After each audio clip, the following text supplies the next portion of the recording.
देखिए, आज की क्लास में हम आरबीडब्ल्यूडी एक्ट 2016 पर डिस्कशन कर रहे हैं। दिव्यांगजन अधिकार अधिनियम, इसको हम हिंदी में कहते हैं।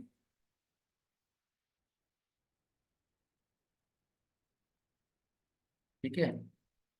तो ये जो अधिनियम है ये 2016 में आपका लागू किया गया, जिसका कहते हैं कि 19 अप्रैल 2017 से ये प्रभावी हुआ है। मतलब कि इनफोर्स कब हुआ ये?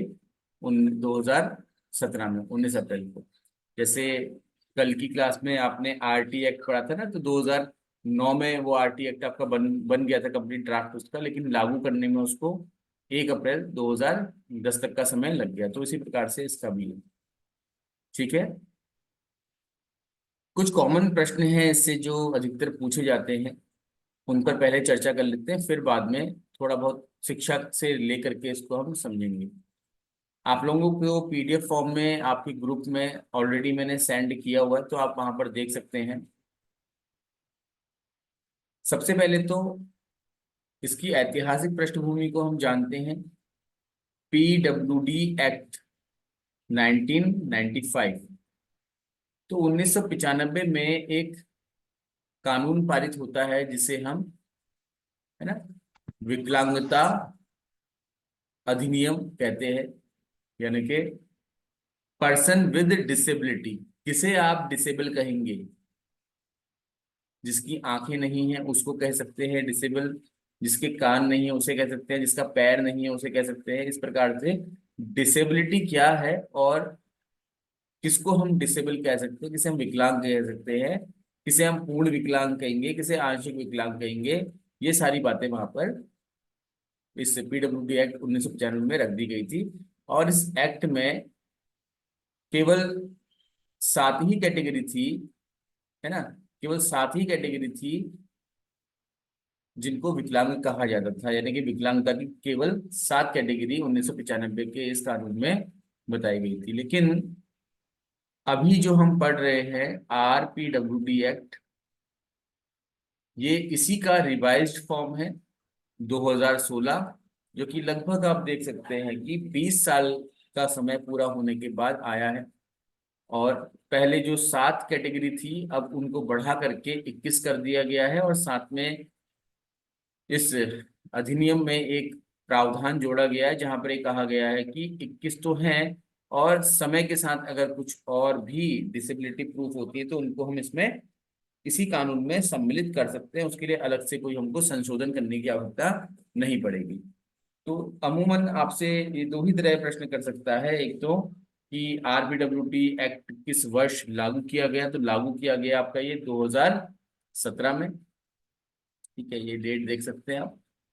और आरबीडब्ल्यूडी एक्ट के अंतर्गत कुल विकलांगता के कुल कितने प्रकार बताए गए हैं, तो 21 प्रकार बताए गए हैं। कौन कौन से प्रकार हैं? ठीक है, थोड़ा सा उन्हें लिख लीजिए पहले। लिखते हो? बताइए। हाँ। चलिए, तो नोट करना शुरू करिए।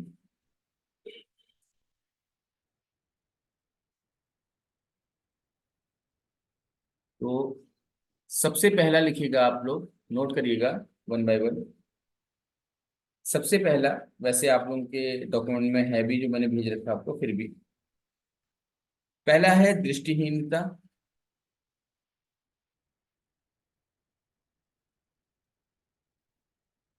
ठीक है, जिसे हम ब्लाइंडनेस कहते हैं।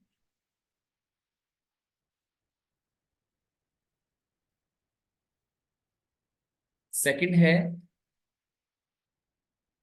दृष्टि बाधिता या दृष्टि बधिर,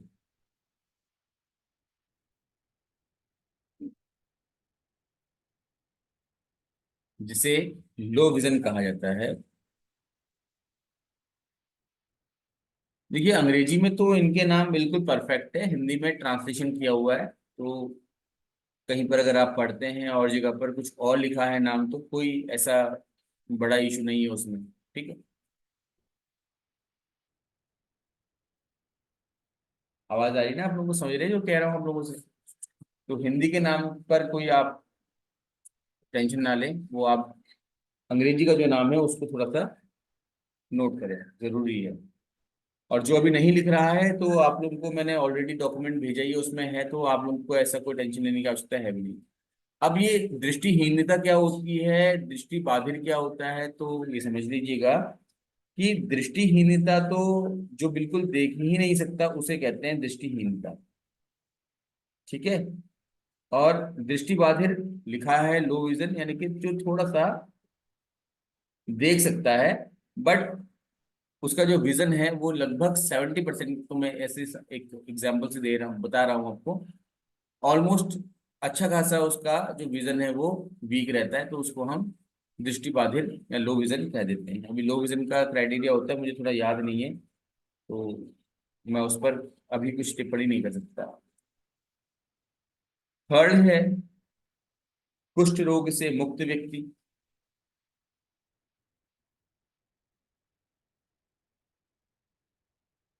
कुष्ठ रोग तो जानते हैं ना आप लोग। तो रोग से मुक्त व्यक्ति है जिसको अब रोग नहीं है, लेकिन कुछ जो उसके प्रभाव हैं वो तब भी रह ही जाते हैं। इसे बोलते हैं लेप्रोसी क्योर्ड। मैं फिर से कह रहा हूँ, जो अभी नहीं लिख पा रहा है कोई दिक्कत नहीं है, आपके पास दो ऑप्शन है, या तो बाद में रिकॉर्डिंग देख करके लिख लो, या फिर आपको पीडीएफ दिया हुआ है उसी से लिख लीजिएगा। ठीक है। तो कुष्ठ रोग से मुक्त जो व्यक्ति हैं, लेप्रोसी क्योर्ड पर्सन इनको कहते हैं, तो ये भी आपके विकलांगता की श्रेणी में आते हैं। चौथा है, और अच्छे से ये 7 11 21 की 21 जो प्रकार है आपको याद होने चाहिए, क्योंकि परीक्षा में पूछ सकता है। आरपीडब्ल्यूडी एक्ट 2016 के अनुसार निम्न में से कौन सा एक विकलांगता का प्रकार नहीं है, तो ये 21 के 21 याद होंगे, तभी आप वहां पर उत्तर दे पाएंगे। फिर है श्रवण, श्रवण दोष या विकार, जो सुन नहीं सकते या कम सुन पाते हैं, तो इसे बोलते हैं हियरिंग इम्पार्टमेंट या हियरिंग इम्पेयरमेंट।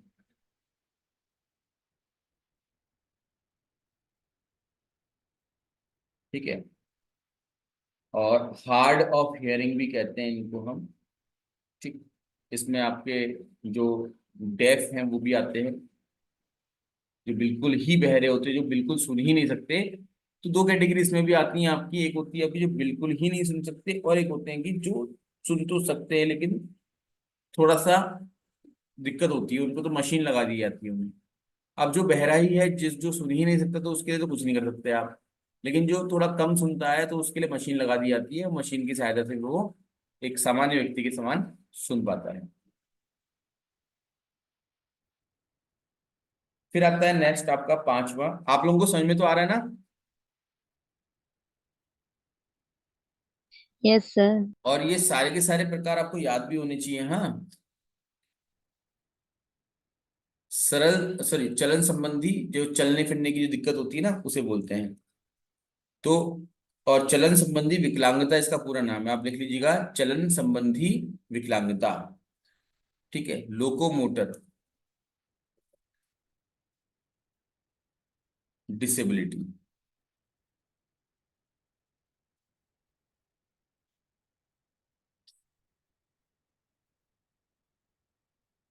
तो जो लोग मांसपेशियों में जिनके दिक्कत होती है ना, तो वो लोग क्या है ना, प्रॉपर उनका जो फिजिकल मूवमेंट है वो नहीं हो पाता, तो उस तरीके के जो लोग हैं वो चलन संबंधी विकलांगता के अंतर्गत आते हैं।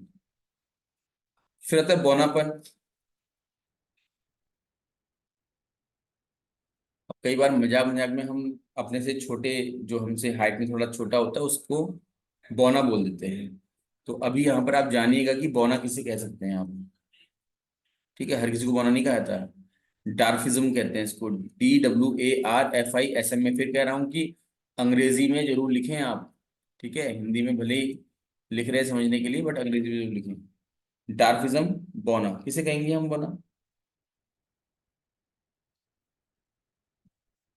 तो यहाँ पर इन्होंने बोला है कि जिसकी जो हाइट है वो 10 फीट 10 इंच, या अगर सेंटीमीटर में बात करें तो लगभग 147 सेंटीमीटर से कम। तो अगर इससे कम है हाइट तो उसे आप बौना कह सकते हैं, अदरवाइज बौना नहीं कहेंगे। ठीक है। हेलो, समझ रहे हैं ना आप? तो अभी तो यस सर। आपने, अगर आपकी हाइट 5.5 फीट है, कोई आपके सामने 5 फुट का आ गया पेड़ बौना है, तो उसको बौना नहीं कह सकते आप। 4 फीट 10 इंच इसका मानक है, अगर इससे कम हाइट होगी तो उसको बौना कहा जाएगा, और वो भी विकलांगता की श्रेणी में आएगा। देखे होंगे आपने कभी आसपास कहीं बौने तो, है ना। फिर है बौद्धिक विकलांगता। इंपॉर्टेंट है, यही इंपॉर्टेंट है इवन हम लोगों के लिए, तो जो सामान्य बीएड वाले हैं ना। बौद्धिक विकलांगता, अंग्रेजी में इसको लिखिएगा इंटेलेक्चुअल डिसेबिलिटी। जो अंग्रेजी में लिखना चाह रहे हैं, इंटेलेक्चुअल डिसेबिलिटीज को आप कह सकते हैं।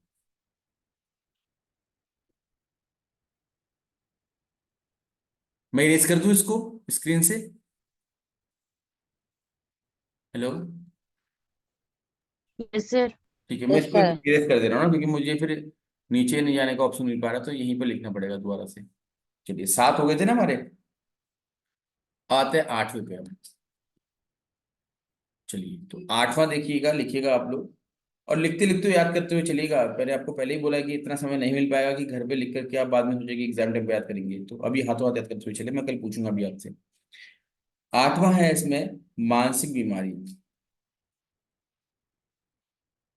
बहुत तरह की मानसिक बीमारियां होती हैं वैसे तो, है ना। तो जो ऐसी बीमारियां हैं मानसिक जिनका इलाज संभव नहीं है, बहुत मुश्किल है, तो उनको विकलांगता की श्रेणी में रखा जाता है। जैसे हल्का सा आपका पागलपन हो गया थोड़ा बहुत, है ना। या फिर कहें कि एक शॉर्टनेस ऑफ इमोशंस होती है ना। या सनक सनक को तो कहने नहीं लगते इसका, तो मानसिक बीमारी में आपका आ जाता है। फिर है ऑटिज्म स्पेक्ट्रम डिसऑर्डर। ठीक, लिखिएगा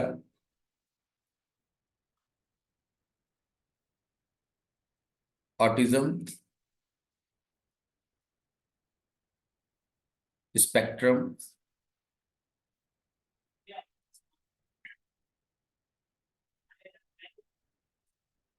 डिसऑर्डर। ठीक है, अंग्रेजी में लिख लीजिएगा इसको आप, AUTISM, ऑटिज्म। ठीक है। Spectrum SPECTRUM। ठीक है, स्पेक्ट्रम। ये थोड़ा इंपॉर्टेंट है, तो इसको आप थोड़ा इंपॉर्टेंट मार्क करिएगा, है ना। ऑटिज्म स्पेक्ट्रम डिसऑर्डर क्या होता है? तो देखो, पहले तो इसका शॉर्ट नेम क्या होता है वो लिख लीजिए आप, पूछता है परीक्षाओं में। तो A for autism, S for spectrum, D for disorder, तो ASD बोलते हैं इसको इन शॉर्ट। ठीक है।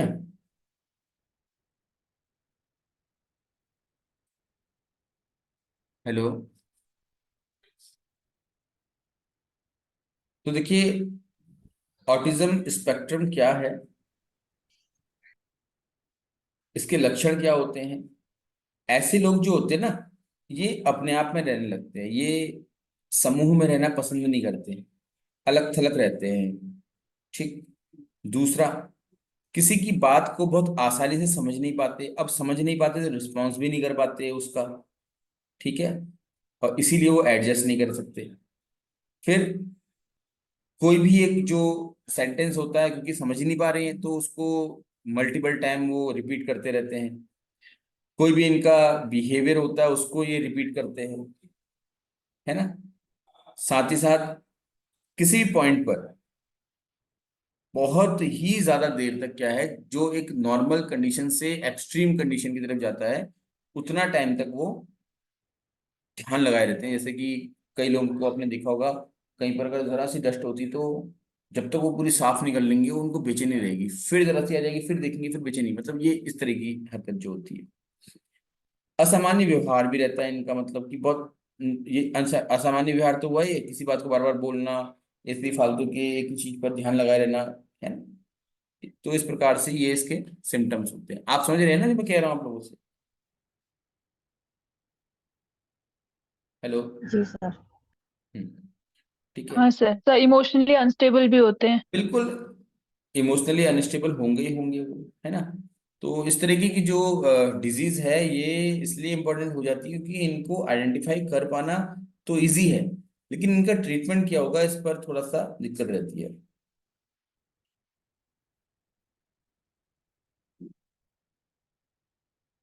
ठीक है, यहाँ तक कोई दिक्कत आप लोगों को कोई भी एक पॉइंट पूछना हो तो?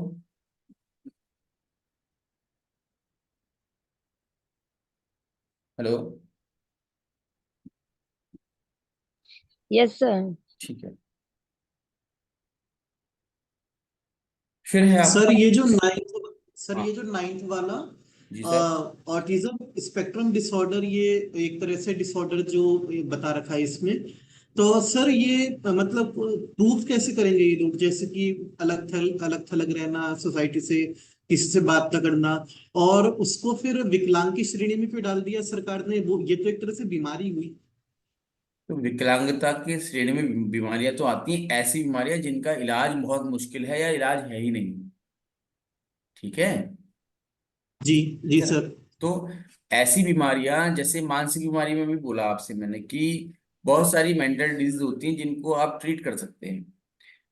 तो वो आपकी विकलांगता नहीं हुई, तो विकलांगता है ही ऐसी बीमारी जिसको हम ठीक नहीं कर सकते। जैसे हमने जब लो विजन की बात कही, तो कई बार क्या होता है कि कई बार विजन कम होने के कुछ थोड़ा सा बायोलॉजिकल रीजन रहते हैं जिनको हम ऑपरेट करके या किसी और मेडिकेशन से, लॉन्ग टाइम मेडिकेशन से ठीक कर लेते हैं। वो भी आपका विकलांगता में नहीं आता है।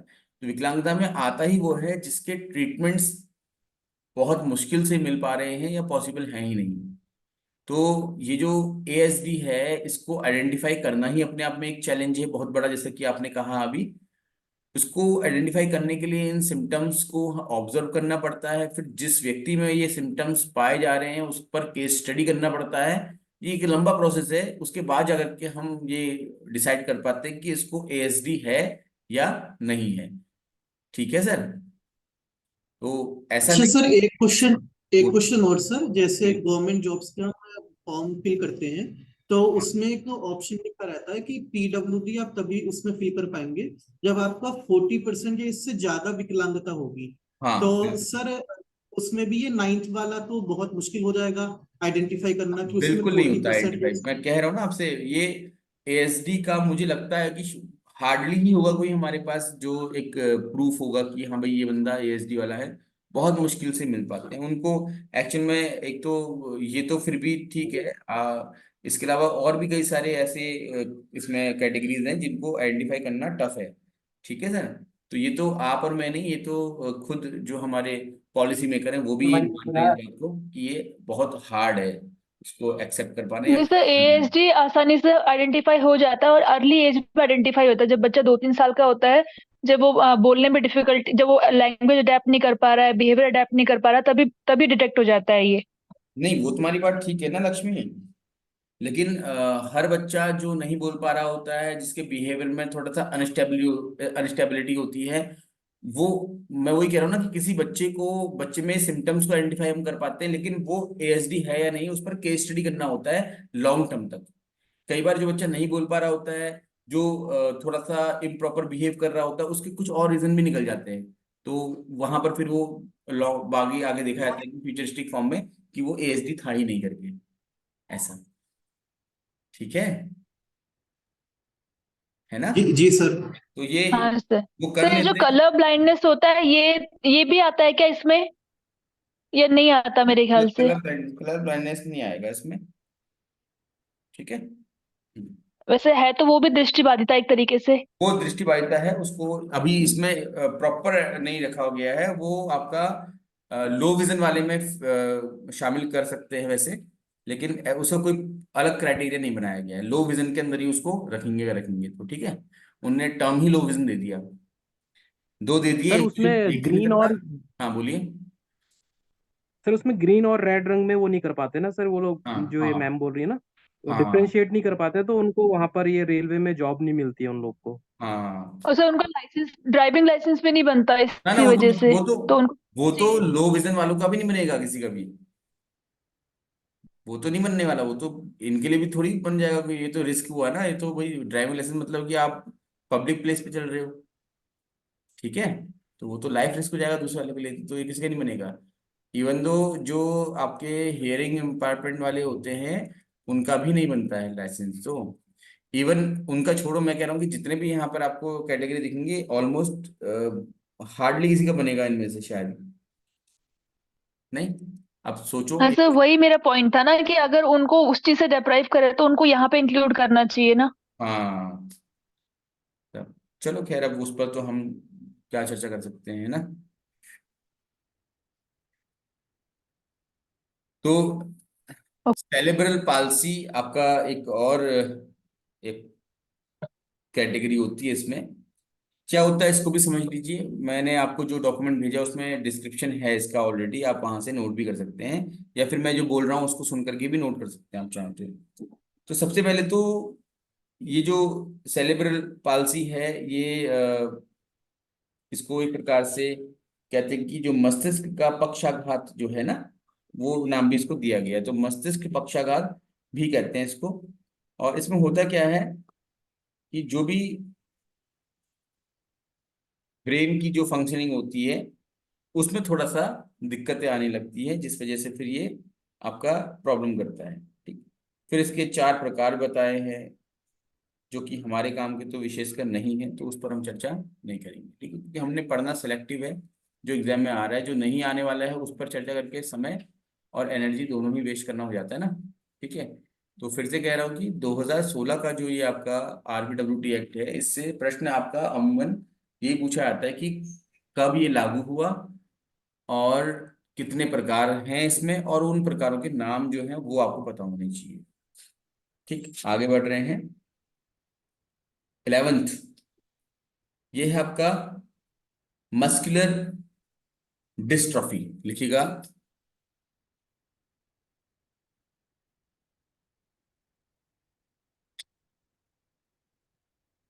एक मिनट, हाँ, मस्कुलर डिस्ट्रॉफी।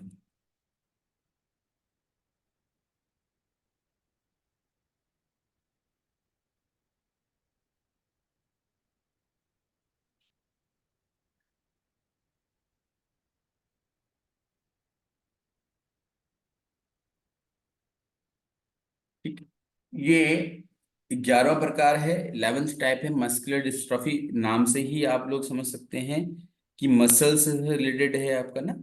तो ये क्या है कि इसमें जो हमारा स्पाइनल होता है ना, तंत्रिका तंत्र इसको हम बोलते हैं, नर्वस सिस्टम, वो इफेक्टेड रहता है, ठीक। और इसकी वजह से क्या होता है कि हमारी जो मांसपेशियां होती हैं वो धीरे धीरे धीरे धीरे क्या होती हैं, वीक होने लग जाती हैं, ठीक है। और इसका एक जो रीजन बताया गया है, वो ये बताया गया है कि जो हमारे जीन्स में म्यूटेशन होता है ना, तो उसकी वजह से जो प्रोटीन, जो हमारी बॉडी के लिए बहुत ज़रूरी होती है, प्रोटीन का तो आप जो बायोलॉजी वाले हैं वो बेटर एक्सप्लेन कर सकते हैं उसका क्या सिग्निफिकेंस है हमारी लाइफ में, ठीक है। तो हमारी जो मांसपेशियां होती हैं उनको रिट्रीव करने के लिए, उनको स्ट्रेंथ देने के लिए प्रोटीन बहुत ज़रूरी होता है। तो इसमें जीन्स के म्यूटेशन की वजह से प्रोटीन का ही क्रिएशन नहीं हो पाता है, कि प्रोटीन ही नहीं बन पाता है, ठीक। और ये तब बीमारी ये होती है। और होगा क्या इसमें, फिर वही दिक्कतें होंगी कि इंसान प्रॉपर फिजिकल वर्क नहीं कर पाएगा, है ना। और अधिकतर टाइम क्या रहेगा आपका, वो इनएक्टिव पड़ा रहेगा। फिर आते हैं 12वें नंबर पर, हम आते हैं। जो जो अभी तक डिस्कस किए वो सब क्लियर हो रहे हैं आपको, प्लीज कंफर्म करिएगा, क्योंकि फिर ये क्लियर नहीं होंगे तो फिर बाद में याद नहीं रह पाएंगे। याद करने का एक ही तरीका है कि समझ लो, ऐसा नहीं याद हो पाएगा कि आपने रट लिया कि सेलेब्रल पाल्सी कुछ होता है, मस्कुलर डिस्ट्रॉफी कुछ होता है, रट के नहीं हो पाएगा। क्या होता है इसको भी समझिएगा ना, समझेंगे तो क्लैरिटी आएगी, क्लैरिटी आएगी तो याद भी रहेगा आपको। फिर है पुरानी तंत्रिका तंत्र संबंधी स्थितियां।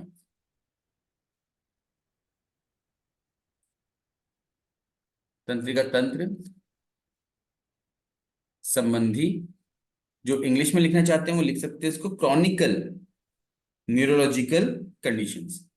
क्रॉनिकल न्यूरोलॉजिकल कंडीशन, क्योंकि स्पेस नहीं है तो मैं लिख नहीं रहा हूं, क्रॉनिकल न्यूरोलॉजिकल कंडीशन। ठीक है,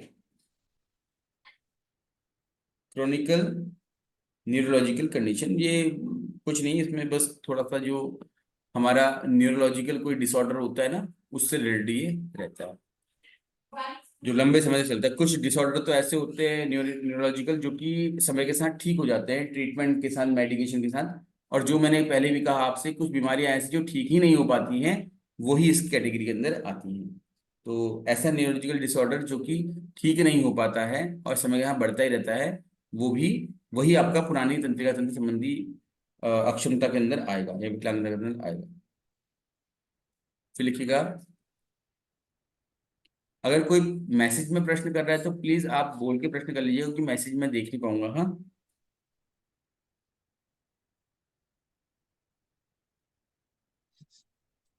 और एक और चीज, आप में से कई बायोलॉजी के भी यहाँ पर स्टूडेंट्स हैं जिनको इनसे संबंधित अच्छा नॉलेज होगा। तो अगर आप चाहें तो किसी पॉइंट पर अगर मेरा कुछ स्टेटमेंट गलत होता है या फिर कुछ कम रह जाता है तो आप उसको थोड़ा सा करेक्ट करते हुए एक्सप्लेन कर सकते हैं। ठीक है, आपका वेलकम रहेगा। फिर है स्पेसिफिक लर्निंग डिसेबिलिटी, इस पर हम एक अलग डिस्कशन करेंगे, तो ज़्यादा मैं डिस्कस नहीं कर रहा हूँ। देखिए, specific learning disability,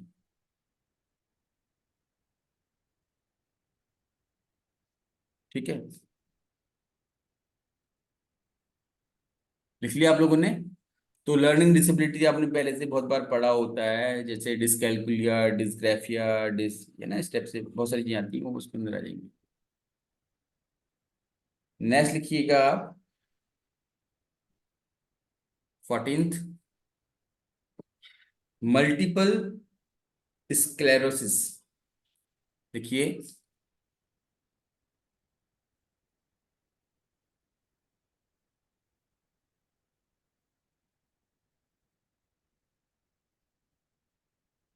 multiple sclerosis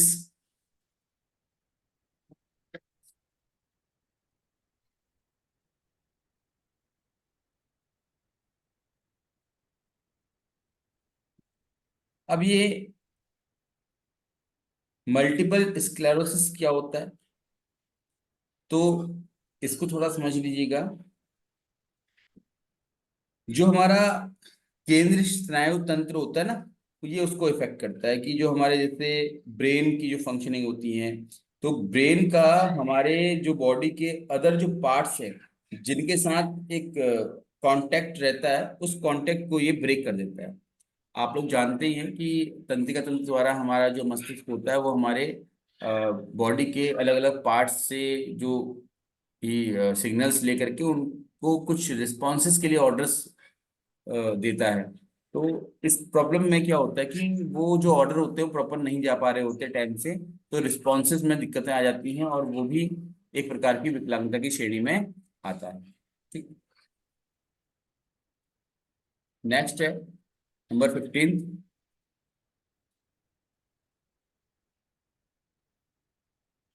फिर आपका स्पीच या लैंग्वेज रिलेटेड डिसेबिलिटी है ना। मैं इंग्लिश में लिख दे रहा हूँ, आप भी इंग्लिश में लिखिएगा, स्पीच और लैंग्वेज रिलेटेड, ठीक है, डिसेबिलिटी। जैसे कोई बोल नहीं पा रहा है, कोई मतलब बहुत ज्यादा हकला रहा है, हालांकि हकलाने को तो इसमें नहीं लेते हैं, फिर भी इसको बोलने वाले में दिक्कत होती है, वो इसमें आ जाएगा आपका। ज्यादा हकलाने की दिक्कत है वो भी इसमें आ सकता है। ठीक है, फिर है 16th आपका थैलेसीमिया।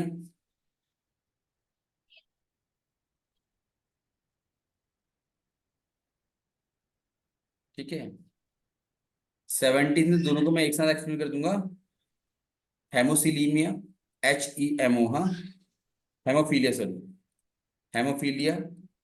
देखिए, थैलेसीमिया, थैलेसीमिया और हेमोफीलिया दोनों ही आपकी ये ब्लड से रिलेटेड डिजीज होती हैं, और थोड़ा माइनर डिफरेंस इसमें होता है। जैसे होमोफीलिया में तो क्या होता है कि खून के जो थक्के जमने लगते हैं, खून के थक्के कम होने लगते हैं, और इस वजह से ब्लड जो है, ब्लड का फ्लो बहुत तेज हो जाता है। कहीं पर भी अगर कट जाता है, या आपका शरीर में कहीं पर कट आ जाता है ना, तो थोड़ी देर खून बह करके वो अपना रुक जाता है, क्योंकि वो थक्का जम जाता है तो उसको रोक देता है। आपने देखा होगा कि फिर वो लाल लाल या काले काले रंग का वो पपड़ी बन जाती है ना, वहाँ पर उसको खरोचते हैं, फिर खून निकलता है। तो ऐसी पपड़ियां नहीं बन पाती होमोफीलिया में। ठीक है, तो होमोफीलिया में तो ये होता है कि आपका